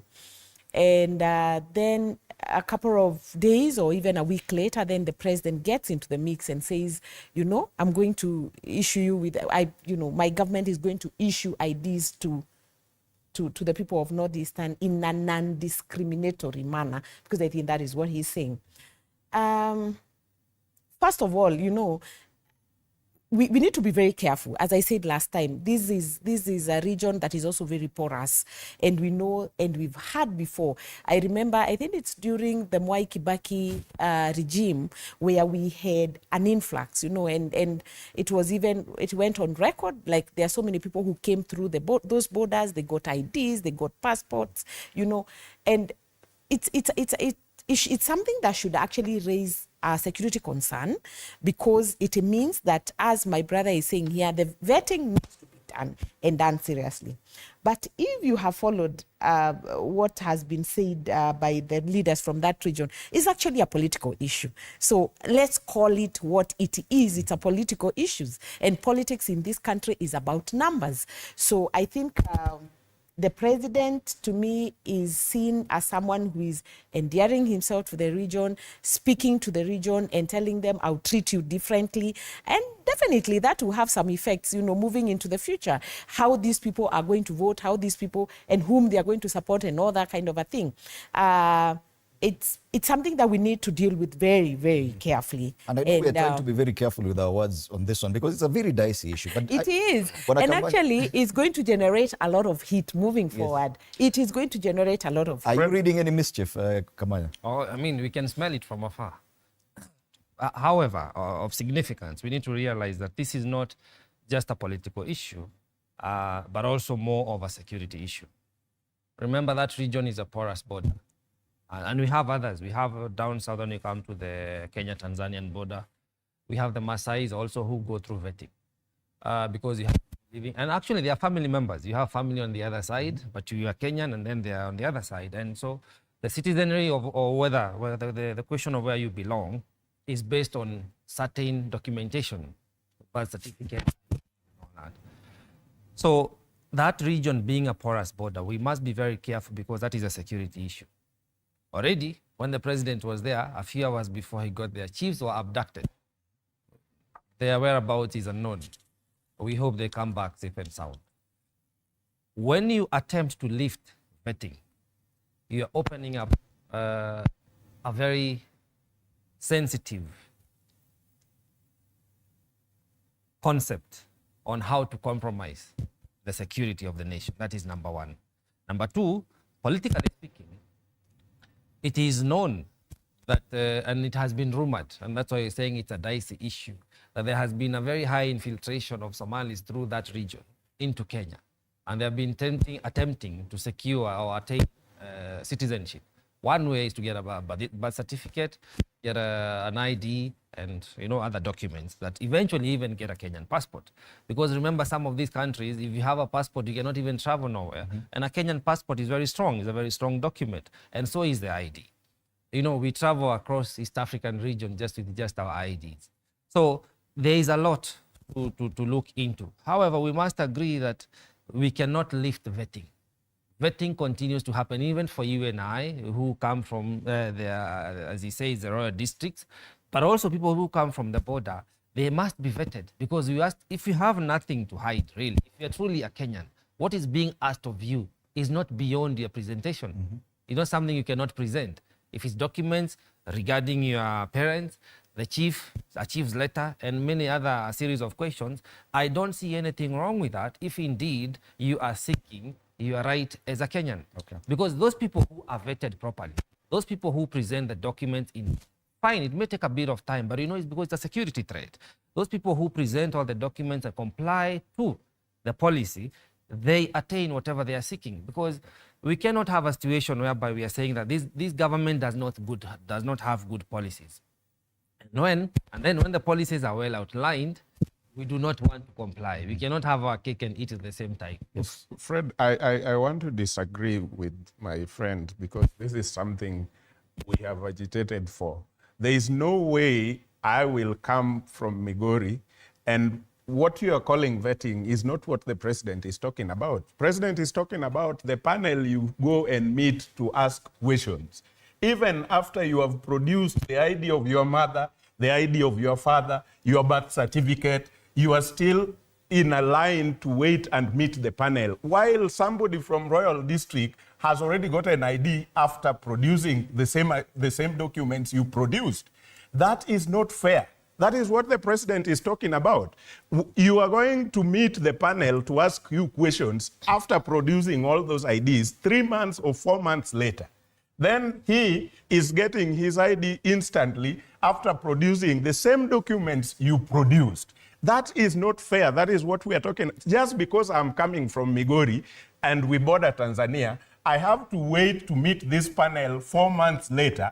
When you're coming from Kiambu, you have to get your ID immediately after we have produced the same documents. Your fathers, your mothers, I have produced my mother's, my father's birth certificate, everything, my school living, everything. You have produced the same. But I have to wait 5 months, meet the panel to ask me maswali when you have your ID already. If we were looking for a job somewhere, you already got the job, I am still jobless. That is the injustice we are talking about.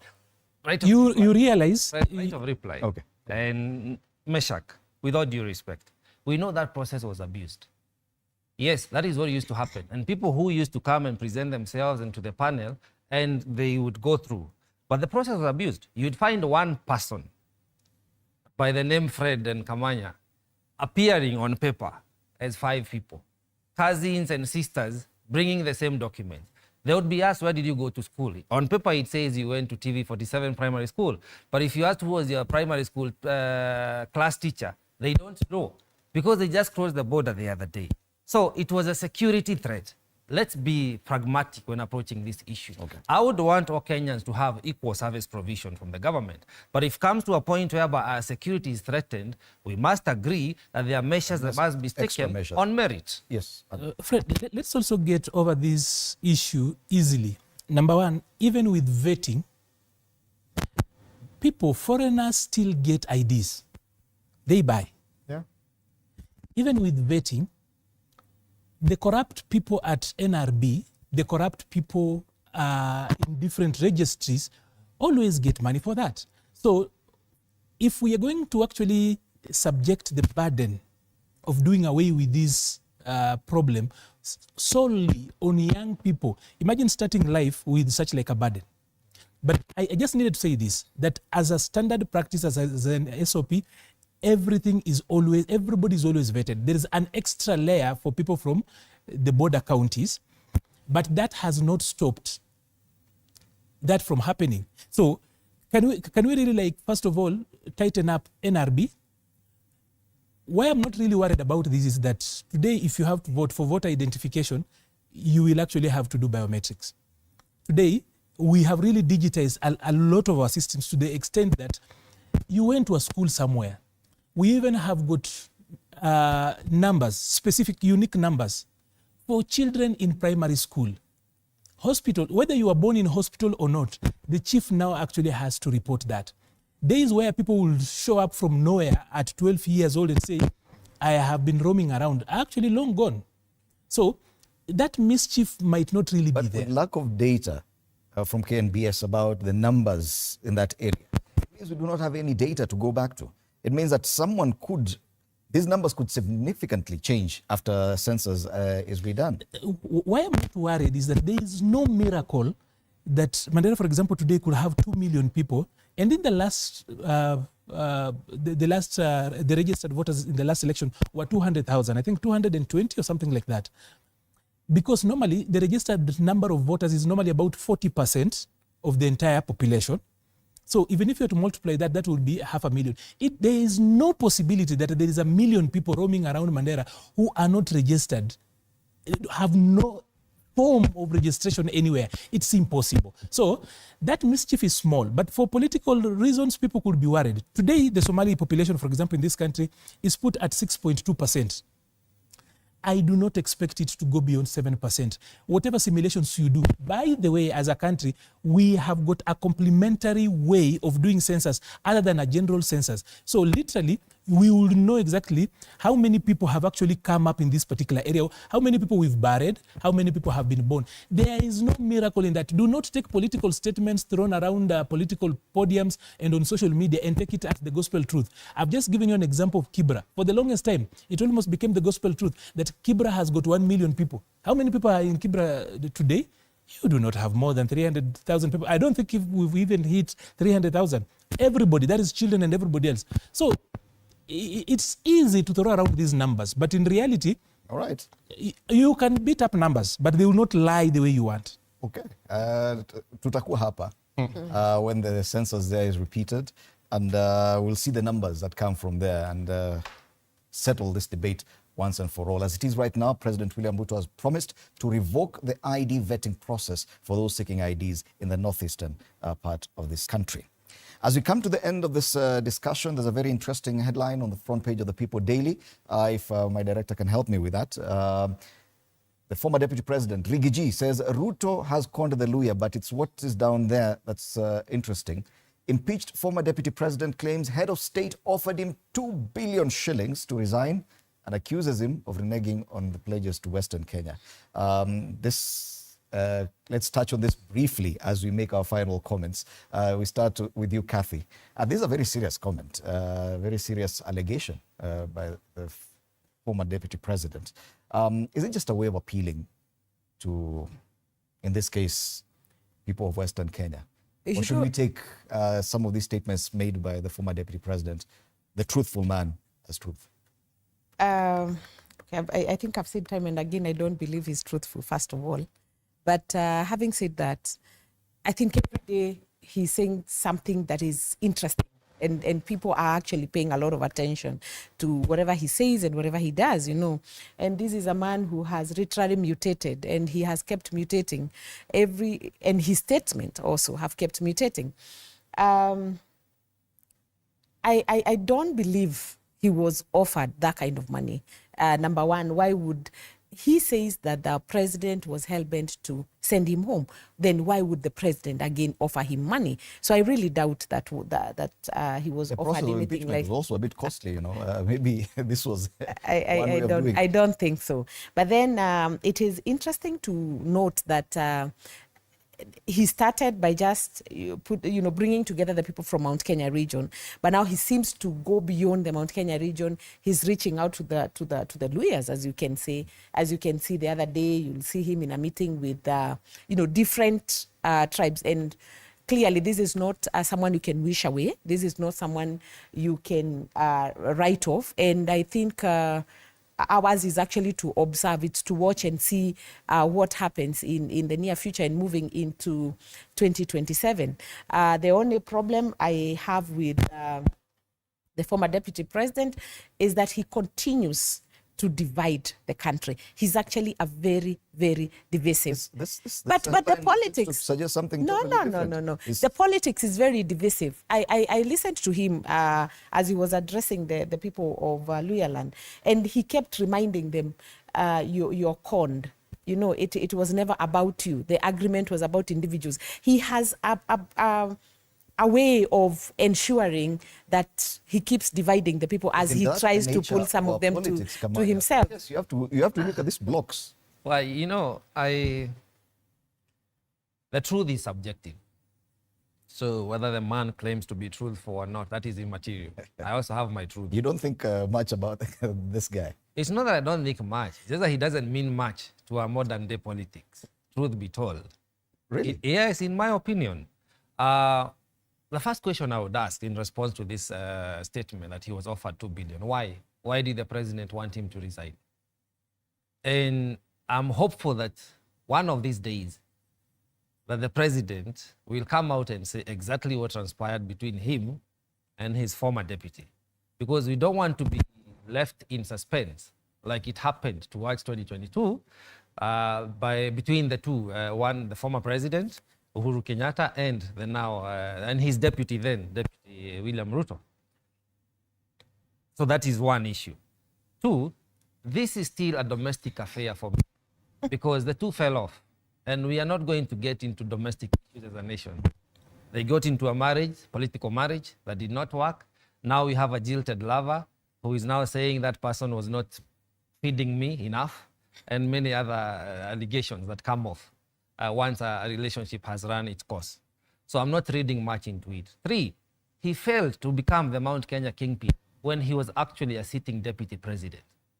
So I'm also not reading much to his statement when he says he's going to offer direction. To who?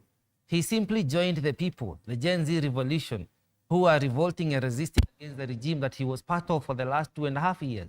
Even when everything went down in June, he was still on government side. So he's a person who is, I understand, and I like he's still doing the Lord's work by exposing the government. He says there's a syndicate in State House that is running the economy. Fine. But do you believe him on that one? No, I'm saying he's saying. That is his truth. You get? It's his word against no one. Okay. Because no one has come to refute. But in essence, what I'm saying is, these are not the kind of modern day politics we want to get into as a nation.